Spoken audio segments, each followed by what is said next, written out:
యేసు రక్తమే జయం పరిచర్య ప్రైజ్ ద లార్డ్. సెప్టెంబర్ 3వ తేదీ 2024. ఈరోజు దేవుని వాక్యము.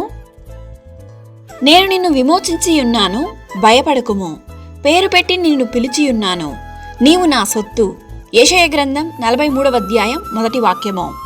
క్రీస్తునందు ప్రియులారా, దేవుని వాక్యం ఇలా సెలవిస్తుంది: యెహోవాను నేనే మీకు పరిశుద్ధ దేవుడను, ఇశ్రాయేలు సృష్టికర్తనగు నేనే మీకు రాజును. దేవుడు తన ప్రజలకు అనగా ఆయన యందు విశ్వాసముంచి నడుచుకొని వారికి ఏదైనా చేయవలసి వచ్చినప్పుడు సరైన సమయం కోసం ఎదురుచూస్తాడు. నా ప్రియ నేస్తమా, యేసయ్య ఇప్పుడే నీ జీవితంలో నూతన క్రియ చేయబోతున్నాడు. కావున విశ్వాసంతో ఎదురుచూడుము, దేవునికి ఇష్టునిగా ఆశీర్వాదము నొందుము. నీవు జలములలో బడి దాటునప్పుడు నేను నీకు తోడైయుందును, నదులలో బడి వెళ్ళునప్పుడు అవి నీ మీద పొర్లి పారవు.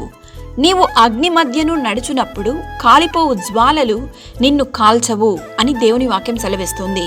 కావున ఈరోజు ఈ వాక్యం వింటున్న ప్రియులారా, దేని గురించి భయపడకండి. మిమ్మల్ని దేవుడు పేరు పెట్టి పిలిచి ఉన్నాడు, మీరు ఆయన సొత్తు. దేవుడు మిమ్మల్ని ఆశీర్వదించి దీవించును కాక. ఆమేన్. God bless you.